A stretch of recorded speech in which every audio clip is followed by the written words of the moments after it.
Hi friends, welcome back to Sucharita's Rannaghar.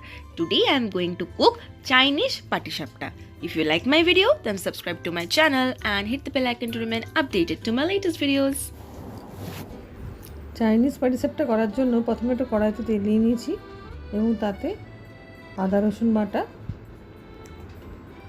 দিয়ে তাতে বাঁধাকপিগুলো ভালো করে গ্রেড করে রেখেছিলাম, সেই বাঁধাকপিগুলো দিয়ে দিতে হবে। তারপর পেঁয়াজ কুচি, লঙ্কা কুচি, গাজর, বিন, ক্যাপসিকাম সব কিছু ভালো করে দিয়ে অল্প একটু প্রয়োজন মতো নুন দিয়ে ভালো করে নাড়িয়ে পাটিসাপটার পুরটা রেডি করে নিতে হবে, উপর থেকে একটু গোলমরিচ ছড়িয়ে।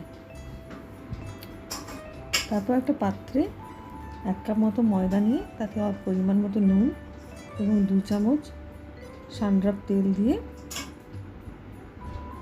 একটু পাতলা করে ব্যাটারটা করে নিতে হবে। অল্প অল্প জল দিয়ে ব্যাটারটা তৈরি করতে হবে। পুরটাও রেডি হয়ে গেছে।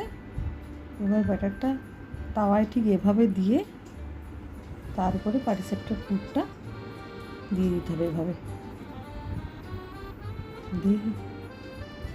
দিয়ে এইভাবে ছোটো ছোটো করে গোল করে নিলেই রেডি চাইনিজ পাটিসাপটা।